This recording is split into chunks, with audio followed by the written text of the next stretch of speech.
Ngayon, pag-usapan na natin yung pay plan 2 o yung tinatawag na 3-up pass-up. Minsan, ang tawag dito sa pay plan na to ay infinity pass-up. Again, ipapaalala ko lang uli na kahit magkaiba at magkahiwalay ang pay plan 1 at ang pay plan 2, ay sabay nangyayari ang pay plan 1 at ang pay plan 2. Okay, maliwanag yun ha. Sabay sila nangyayari. In pay plan 2 o yung 3-up pass-up, kikita ka ng $20 sa lahat ng direct referrals mo. Maliban lang sa second, third at seventh referrals mo. Bakit? Dahil ang second, third at seventh direct referrals mo ay maipapasa pataas sa taong direktang nag-refer sa iyo sa SWA. Okay, maipapasa sila doon sa direct sponsor mo. Sa madaling salita, you will earn $20 from your first, fourth, fifth, sixth, and 8th up to infinity. Next, you can earn unlimited $20 every day. Again, wala ding flash out, no flash out, and no maximum income dito sa pay plan 2. Let's say may 8 kang naging direct referrals. Tulad ng sabi ko, sa kanilang lahat ay may commissions ka na tag to $20. Maliban lang sa second, third, at seventh referrals mo. Dahil ang second, third, at seventh referrals mo ay maipapasa sa iyong sponsor. Sponsor mo ang kikita ng tag to $20 dito sa second, third, at seventh mo. Okay? Kaya tinawag na 3-up pass-up. Okay, malamang ito ang iniisip mo ngayon. Teka, ba't ganon? Ikaw yung nagpakahirap at ikaw yung nag-effort, bakit iba yung kumita or nakinabang? Huwag kang mag-alala. Yung pay plan 2 is actually a very powerful compensation plan na malaki ang pwede maging advantage para sa'yo. So, explain ko kung paano yun. Dahil lahat ng direct referrals mo ay gagawin din ng negosyo, lahat sila ay magkakaroon din ng mga referrals. Tama? At dahil ikaw ang kanilang sponsor, sila naman ang magpapasa ng kanilang second, third, at seventh referrals sa iyo. Okay? For example, itong si Mark. Kanyang second, third, at seventh referrals ay maipapasa niya sa iyo. Ikaw ang kikita ng tagto $20 sa second, third, at seventh referrals ni Mark. Okay?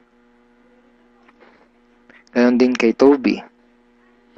Yung second, third, at seventh referrals ni Toby ay maipapasa rin sa iyo. Ikaw din ang kikita ng tagto $20 sa second, third, at seventh referrals ni Toby.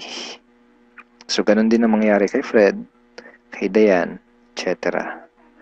Kikita ka ng tagta $20 sa mga second, third, at seventh referrals ng mga direct referrals mo. Pati itong mga naipass up sa'yo, kung mapapansin mo parang naging considered as direct referrals mo na rin sila dito sa pay plan 2. So, pati ang mga yan ay magpapasa ng kanilang second, third, at seventh referrals nila sa'yo. Darating yung time na araw-araw ka nang tatanggap ng mga tag to $20 sa email mo. Dun sa mga $20 na commissions mo, ganito yung email na matatanggap mo from SWA. Okay, see the $20?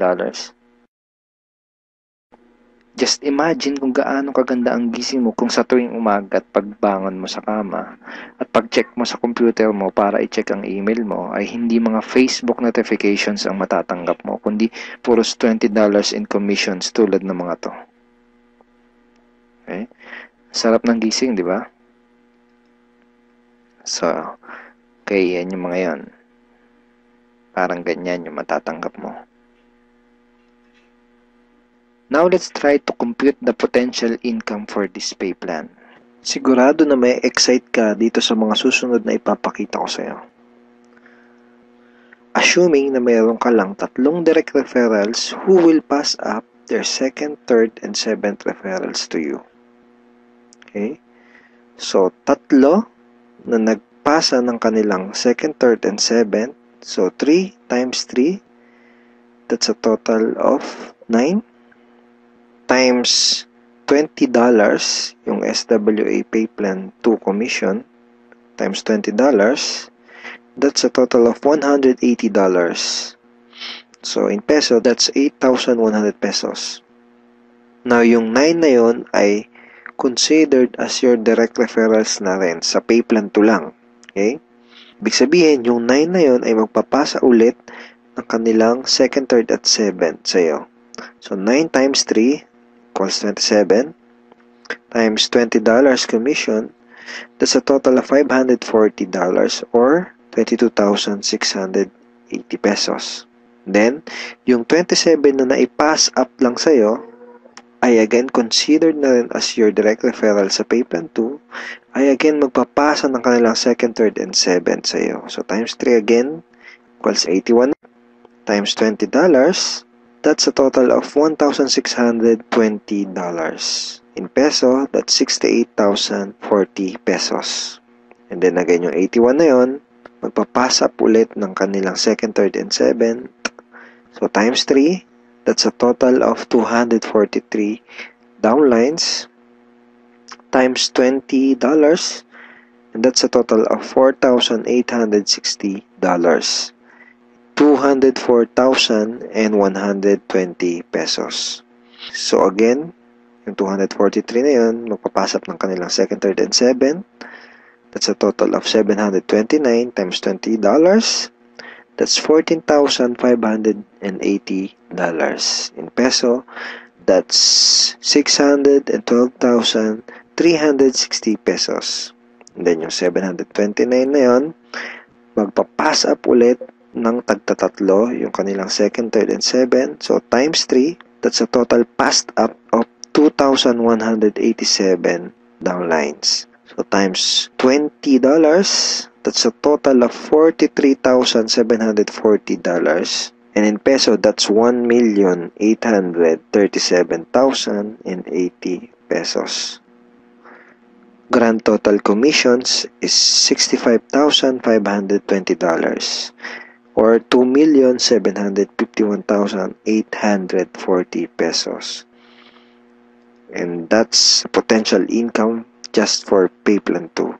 And hindi pa dito nagtatapos yung pwede mong kitain, pero pwedeng mas malaki pa ang iyong kitain kung ituloy-tuloy mo gawin yung iyong SWA business.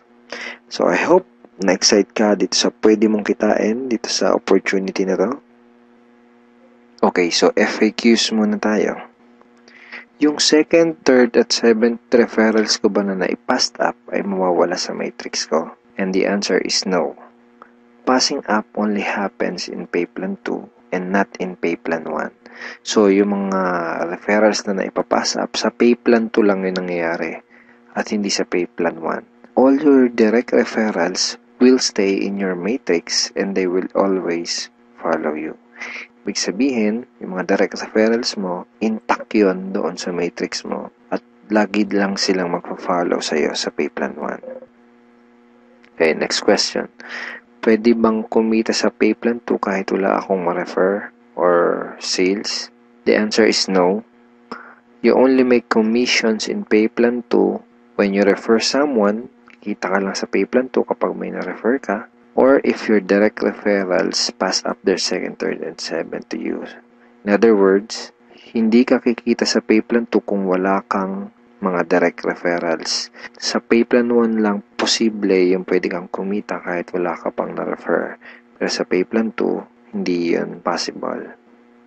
Kung may mga additional questions ka pa, at kung may mga part ka na hindi naintindihan doon sa pay plans ng SWA, pwede mo uling panoorin itong mga video na to para mas maintindihan mo ng maigi yung compensation plan or yung pay plans ng SWA. So ngayon, ang pag-usapan natin ay yung mga benefits mo once na maging part ka na ng aming team, yung Team Unstoppable Internet Entrepreneurs. Once na maging part ka na ng team, ito yung mga training resources na makukuha mo. Magkakaroon ka ng access sa mga training resources na to. Okay? Yung mga information na nasa loob ng mga training resources na to ang magtuturo sa iyo kung paano ka magsisimula ng tama at kung paano mo gagawin ng tama ang iyong SWA business. So, once na maging member ka na ng SWA at maging part ka ng aming team, magkakaroon ka ng 100% access sa mga training resources na to. So, ano-ano ba yung mga nasa loob ng training resources na to? First is yung Team Unstoppable Internet Entrepreneurs Handbook. So, ito yan. Ito yung Internet Entrepreneurs Handbook. Nandito sa ebook na to, yung tinuturo namin na 3 strategies of promoting your business on the internet. Bakit 3 strategies? Kasi yung isa pang beginner, yung isa pang intermediate at yung isa ay pang advanced. So kahit first timer ka pa lang at kahit wala ka pang background sa industry na to, ay meron kami nakahandang trainings para sa iyo at para matulungan ka magkaroon ng tamang start sa business mo. Next is yung how to handle prospect objections. Okay, ito yan. Ito yung loob niyan. Basically, sa business na to, yung mga magiging prospects mo ay magkakaroon ng mga questions once na makita nila yung opportunity. And it's very important na alam mo kung paano sasagutin ng tama yung mga tanong nila. Most networkers ay nagfe-fail dahil hindi nila alam kung paano sasagutin yung mga question ng prospects or yung mga objections ng kanilang prospects. Okay, next is yung Ninja Network Marketing Scripts. How to talk to your leads and prospects on the phone. Okay, ito yun. Basically, these are sets of scripts na magagamit mo kapag kakausapin mo yung mga prospect mo sa phone, or sa chat, pwede rin sa chat, or one-on-one. Kung ikaw ay call center agent, I'm sure familiar ka sa mga scripts. Next ay itong how to sponsor your circle of influence properly. Okay, ito yun. Okay. So, ituturo din namin sa iyo kung paano mo i-approach ng tama yung mga kaibigan, kakilala at kamag-anak mo. Dito mo matututunan, dito sa ebook na to, mo matututunan kung paano sila i-approach ng tama. Okay? Yan.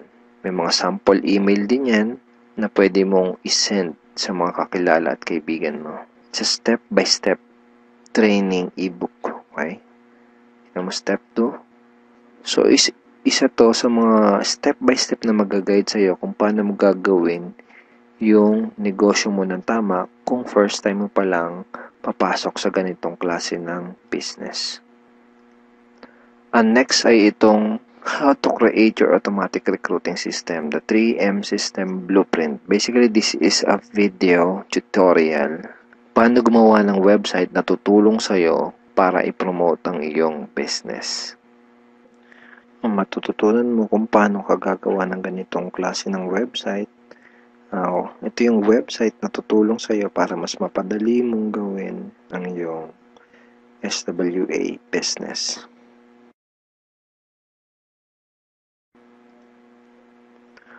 Okay, thank you for watching these videos, and we are looking forward in guiding you and helping you achieve good results and achieve your goals in this online business opportunity. Have a great day and God bless.